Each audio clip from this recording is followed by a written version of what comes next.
could work at some level in increasing the awareness, and that never really came across from anything I've ever heard provincially or through that organization.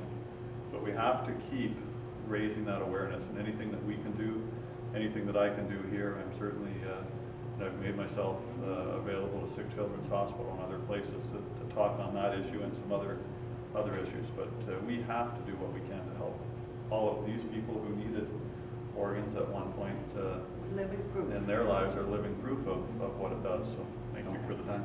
Thank you, Chief, for your kind remarks. Joseph, would you like to come up and tell us your story, because I know it's your hobby for you. Oftentimes, people say it's great to be here, and when they say that, they don't genuinely mean it. It's just a figure of speech. But when I say that it's great to be here, I sincerely mean it. And the reason I say that is because when I was 18, I was diagnosed with a very rare form of liver disease. At that time, the doctors essentially told me that there was no cure, and that I had roughly 10 to 15 years to live, that I'd probably be dead by the time I was 30. Fortunately for many of us who are in the room today, transplantation became an option, and it became a real viable alternative to the lives that we've been told that we were going to live. As I say, fortunately for me, I was given that opportunity, and in 1991 I was given the gift of life. So it's been 12 years now since I've received my liver transplant. Talking to some of the others of the transplant recipients that are here, it's amazing the numbers that we look at. There's 17 years for one, 10 years for another, 12 for me, and as most recent as 1 for Sharon. So in fact, it really does work. It gives us an opportunity as transplant recipients to become a person within society that can give back to our community and to become people that are able to help the society that we live in become a better place. So certainly there are many benefits of transplantation that just weren't realized more than 15 years ago. And so for that, I'm very grateful. For George doing what he's been doing for the last 2 years and walking across Canada to increase the awareness, it's a huge undertaking and one for which I admire him greatly. And I just want to echo the comments that we heard earlier, that there are ways that we as a society can make this more of a reality in terms of making it something that isn't necessarily a question of having to go and ask people if they would donate, but simply making it something that is an understood. Thanks. Thank you.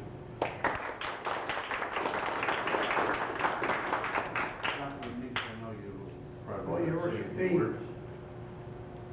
I believe it's Pakistan. If you go in a hospital there and they want one, if you're already gone 9-9 and not made it, if they want one of your organs, they just take it. They don't ask anybody's permission. And that's the type of legislation that you're going to have here in Canada if you ever want this organ transplant to be a universal thing. I've had a case where I bagged a patient with an ambu bag with oxygen hooked to it for 6 hours before we could get him out of the vehicle.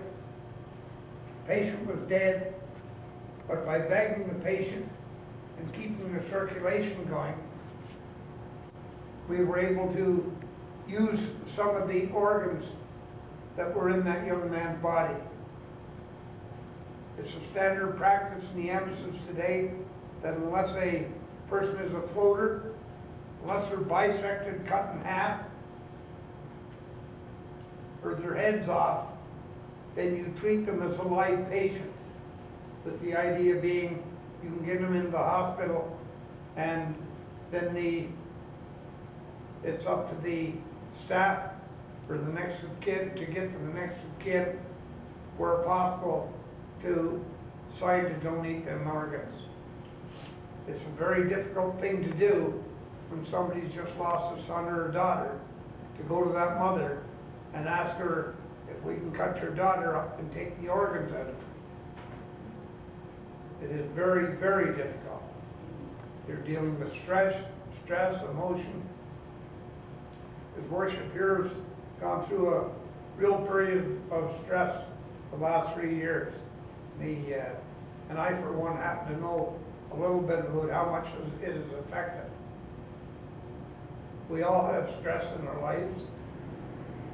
And I would urge every one of you here, I think of Judy Bannon, Doug Bannon's wife. She just got a liver transplant in Toronto 3 months ago. And she's finally coming along. She was having some trouble with the drugs on rejecting the liver, but she's coming along now. Thank you, Sue.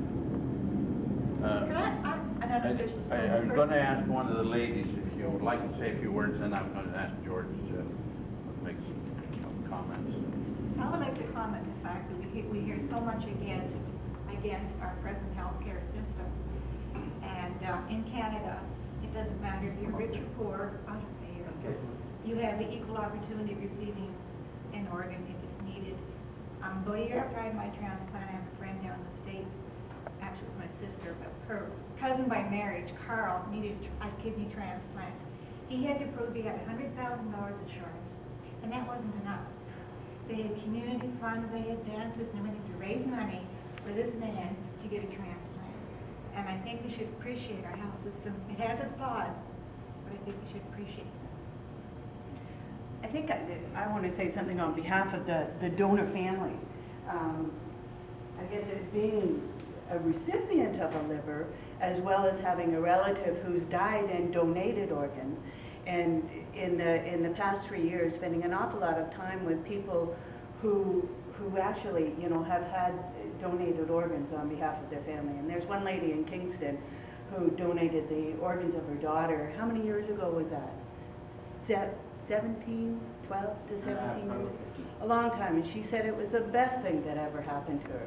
And the letters that I received from the family that where I received my liver from, the letters that I received back and the thank you saying, you gave a reason to a senseless death. You've given life to my husband.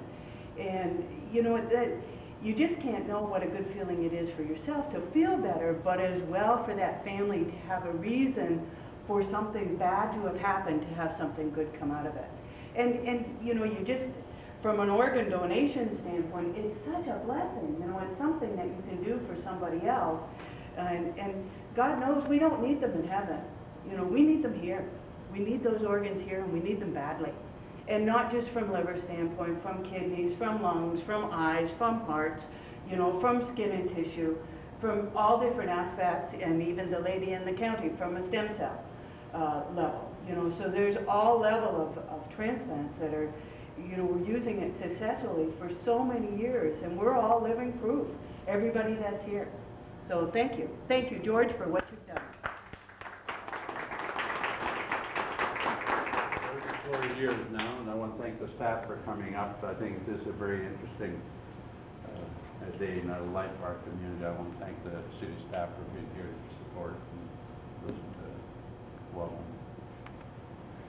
And thank you, Mayor, for putting all this together and receiving the torch on behalf of Belleville. I think you're the 553 or fourth mayor in Canada to receive that torch. Also, I want to thank the chief for saying some very important things. And something that we're hoping will happen in our country, because that is what this campaign has turned into. We feel that overwhelmingly Canadians are supporting organ and tissue donations, that we do have a desire and will to donate the organs, and it's in our system why we have all these shortcomings. And why we're still rated as being one of the lowest country. And you're right, you pointed it out in the two main areas. We're operating under family consent in this country, and even though we're encouraging people to, after signing that card, to express the wish to the family, and the family is agreeing to do it, their approach to make that decision at the worst time possible. They're in a state of shock. They just heard news that they lost a loved one after a tragic accident.